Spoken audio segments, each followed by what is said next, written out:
नमस्कार दोस्तों। देश की पुकार यूट्यूब चैनल में आपका हार्दिक स्वागत है। दोस्तों, अभी एक चक्रवात राजस्थान से गुजरा है, लेकिन एक दूसरा चक्रवात राजस्थान में आने की तैयारी कर रहा है और वो है भ्रष्टाचार का चक्रवात। भ्रष्टाचार का चक्रवात इसलिए है कि राजस्थान में गहलोत सरकार पर एक के बाद एक लगातार बड़े बड़े भ्रष्टाचार के आरोप लग रहे हैं। और भ्रष्टाचार भी कोई 100, 200, 500 करोड़ का नहीं है, बल्कि हजारों करोड़ के भ्रष्टाचार के आरोप लगे हैं।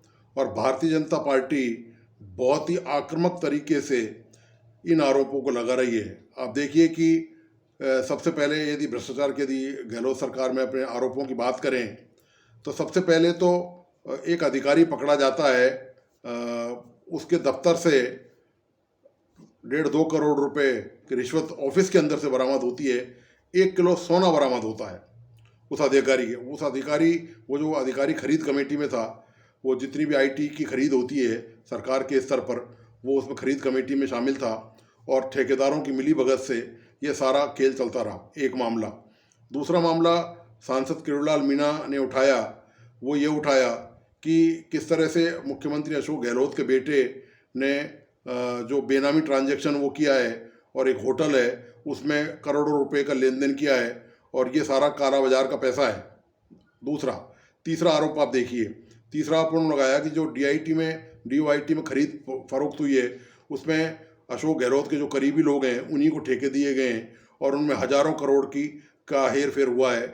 और बाकायदा इस बात के लिए उन्होंने ईडी में लिखित दस्तावेज देकर एनफोर्समेंट डायरेक्टरेट में लिखित दस्तावेज के सहित ये आरोप लगाया है और मुकदमा दर्ज करके कार्रवाई करने की ईडी से मांग करी है। तीसरा आरोप भी डॉक्टर किरोड़ीलाल मीणा जो हैं वो उन्होंने ही लगाया है। और जो जल जीवन मिशन योजना है उसमें हजारों करोड़ के घपले का आरोप लगाया है कि किस तरह से हजारों करोड़ का घपला किया गया है और जो फर्म जो योग्यता नहीं रखती थी उसके बावजूद भी उस फर्म को फ़ायदा पहुंचाने के लिए ठेका दे दिया गया और बाकायदा पूल बना दिया गया ताकि कोई दूसरा ठेकेदार जो है वो ऊपर बोली नहीं लगा सके और इससे हजारों करोड़ का फटका राजस्थान को लगा है। तो दोस्तों, भ्रष्टाचार के ये जो आरोप लगाए जा रहे हैं, इससे पहले सचिन पायलट भी ऐसे ही आरोप लगा चुके हैं वो, लेकिन उनके आरोप थे वसुंधरा राजे पर। जब वो राजस्थान में मुख्यमंत्री थी तो उनकी जो जनसंघर्ष यात्रा थी पायलट की, उसमें भी उन्होंने मांग करी थी कि वसुंधरा के खिलाफ जो मामला है उसमें कार्रवाई की जाए।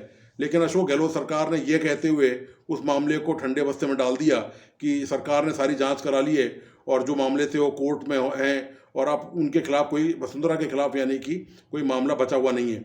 लेकिन जब ये अब नए आरोपों का जो मामला सामने आया है ये बहुत ही गंभीर किस्म का है। और एक आश्चर्यजनक बात यह है कि पिछले 15, 20, 25 दिन के अंदर ये आरोप लगे हैं, यानी कि आप एक महीना मान लीजिए, लेकिन किसी भी कांग्रेस के लीडर ने इन आरोपों के मामले में जांच की मांग कराना तो बहुत दूर की बात रही कि आप निष्पक्ष जांच की मांग कराएं ताकि दूध का दूध पानी का पानी हो सके। आरोपों का खंडन तक करने का साहस नहीं दिखाया है।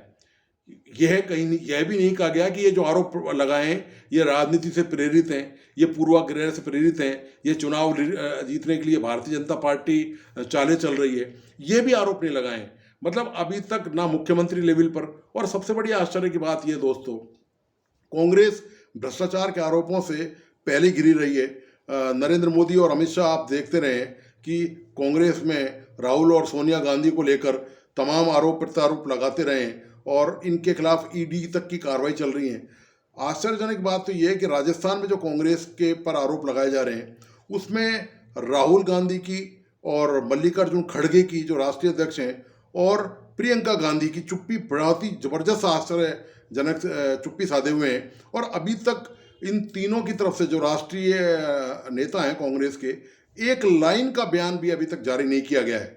तो निश्चित तौर पे संदेह की जो सुई है वो अशोक गहलोत सरकार की तरफ ही घूम रही है। तो होना तो दरअसल इसमें ये चाहिए था कि यदि कोई भी आरोप लगाए तो उसकी तत्काल जांच कराई जानी चाहिए। यदि सरकार ने और कांग्रेस सरकार ने कोई गलती नहीं करी है और कोई अधिकारी या मंत्री या नेता उसमें शामिल नहीं है तो उसमें जांच निष्पक्ष तौर पर कराई जानी चाहिए।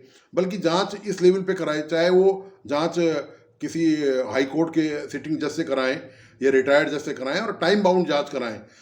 ताकि विपक्ष को ये कहने का मौका नहीं मिल सके कि सरकार जो है भ्रष्टाचार में लिप्त है। लेकिन सरकार जिस तरह से कांग्रेस पार्टी और सरकार जो रुख दिखा रही है, उससे तो निश्चित तौर पर संदेह का दायरा लगातार बढ़ता ही जा रहा है। तो दोस्तों, अब चूंकि चुनावी साल है तो हो सकता है कि और भी धमाके भारतीय जनता पार्टी करने की तैयारी में हो। अब देखना यह है कि अशोक गहलोत सरकार इन धमाकों का मुकाबला है, ये जो आरोप हैं, ये जो दस्तावेजों सहित प्रमाण दिए जा रहे हैं भ्रष्टाचार के, इनका मुकाबला सामना कैसे करती है और इनका क्या तोड़ निकालती है। और सबसे महत्वपूर्ण बात यह है कि पार्टी इन पे क्या स्टैंड लेती है। जैसा कि अभी तक पार्टी ने कोई भी बयान नहीं दिया है, तो निश्चित तौर पर आप ये मान के चलिए कि जब चुनाव होंगे तो अमित शाह और प्रधानमंत्री नरेंद्र मोदी अपनी सभाओं में अशोक गहलोत की खिंचाई करे बिना नहीं मानेंगे भ्रष्टाचार के इन आरोपों को लेकर, इन मामलों को लेकर। तो दोस्तों, आपको आज का ये विश्लेषण कैसा लगा? प्लीज़ अपने महत्वपूर्ण सुझाव मुझ तक ज़रूर भेजिए और देश की पुकार यूट्यूब चैनल को लाइक, सब्सक्राइब करना और बेल आइकन दबाना नहीं भूलें। धन्यवाद। नमस्कार।